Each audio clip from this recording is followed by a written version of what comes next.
Terry Adams is a name that has become synonymous with organised crime in London, particularly within the context of the notorious Clerkenwell Crime Syndicate, a group that has cast a long shadow over the criminal underworld in the United Kingdom.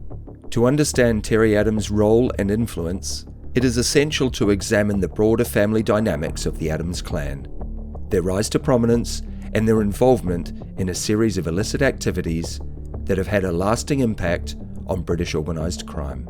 Welcome back to Crime Chronicles. Stay tuned as we look at Terry Adams, his family, and the Clerkenwell Crime Syndicate. They were a dominant force in London until police started following the money in a bid to bring down the syndicate's leader, Terry Adams. The Adams family hails from the East End of London, an area historically associated with criminality, particularly during the 20th century. The family's patriarch, William "Billy" Adams, was involved in petty crime and gradually rose through the ranks of London's criminal underworld.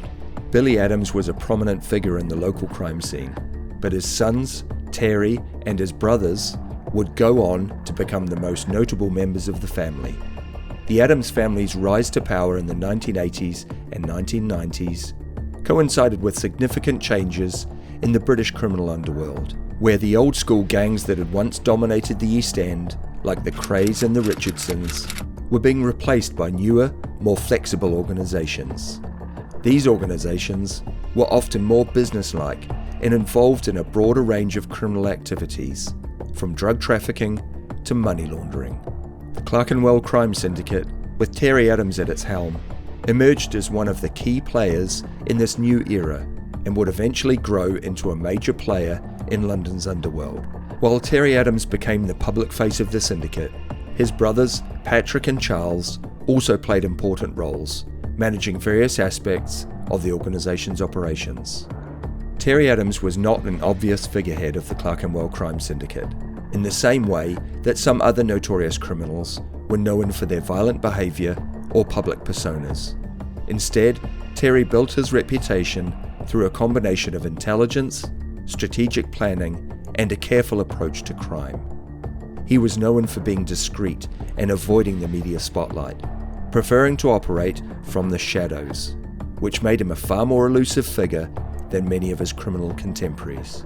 Born in 1958, Terry Adams was the third son of Billy Adams. While his father was involved in crime, Terry's own involvement began in his youth, but it was only in the late 1980s and early 1990s that he truly began to take control of the Clerkenwell Crime Syndicate. Under his leadership, the syndicate expanded its operations significantly, moving into areas such as heroin trafficking, the illegal gambling market, and protection rackets. The group's influence extended across London, particularly in areas with a strong criminal presence, like Camden and Islington, and on into Europe, reportedly even having links to the Italian mafia. Unlike many of his contemporaries, who often relied on brute force, Adams employed a more subtle approach, using diplomacy and negotiation to solidify the syndicate's position and avoid unwanted attention from law enforcement. Despite his relatively low profile in the media, Adams' activities did not go unnoticed by law enforcement. In fact, the police long viewed the Adams family and the Clerkenwell Crime Syndicate as a dangerous and highly sophisticated criminal organisation, leading to a long-term surveillance and bugging operation.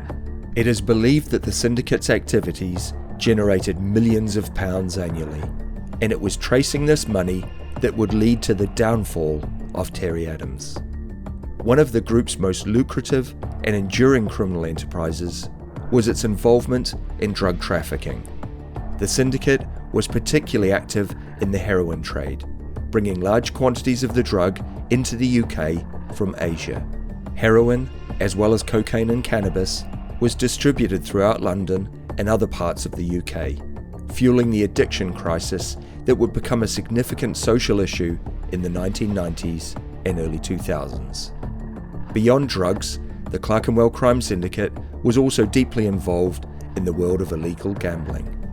The syndicate ran numerous unlicensed casinos and gambling operations, as well as being involved in loan sharking. The ability to lend money at exorbitant rates, combined with the threat of violence for non-repayment, meant that the syndicate could operate with impunity. Additionally, the syndicate was known to have extensive ties in the world of football hooliganism, which allowed it to exert influence over certain football clubs' fan bases. Money laundering was another key activity for the Clerkenwell Crime Syndicate. The vast amounts of illicit money that flowed through the organisation needed to be cleaned in order to avoid detection by authorities. The syndicate used a variety of methods to launder money, including using legitimate businesses as fronts, such as pubs, clubs, and property investments, as well as exploiting international financial systems. Despite their criminal operations, the Adams brothers, especially Terry, were known for their ability to avoid prosecution for years. While the police were aware of their activities, a lack of concrete evidence, coupled with the fear and loyalty they inspired in their associates, made it difficult for authorities to bring them to justice.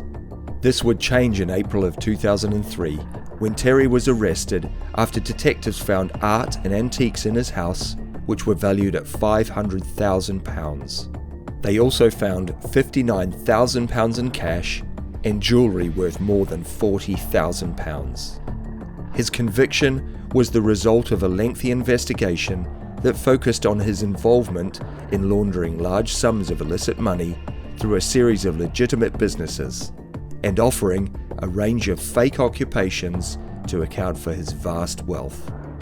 He admitted a single money laundering offence on February 7th of 2007 and received a jail sentence of 7 years. Later that year in May, he was ordered to file reports of his income for the next 10 years. However, he was called to appear before the City of London Magistrates Court in August of 2011, as 8 breaches of his financial reporting order were found.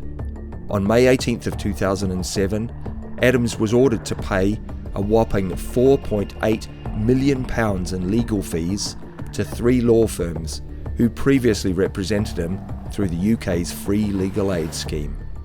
When he appeared before a High Court in London on July of 2014, he was ordered to pay another £650,000 under the Proceeds of Crime Act. The debt kept tolling up for Adams, who claimed to be penniless as he was ordered to pay another £700,000. In November of 2017, a district judge sitting in Weston-super-Mare ordered Adams to either pay the amount in 30 days or face prison for 2.5 years. Adams would repay over £725,000 after claiming poverty, leading the press to laughably report he must have found almost £750,000 down the back of the sofa. That month, it was also reported that Adams was living with his wife in a housing association flat. In addition to the conviction of Terry Adams, the demise of the Clerkenwell Crime Syndicate was further exacerbated by the rise of rival criminal organisations and increasing pressure from law enforcement. By the late 2000s and early 2010s, the syndicate's operations had been severely disrupted, and many of its members were either imprisoned or moved into less high-profile operations. Though much of the syndicate's operation has been dismantled, there are still whispers of its continuing influence in certain circles of London's underworld. Thank you for joining us today on Crime Chronicles. Don't forget to like, subscribe, and share the channel with your friends.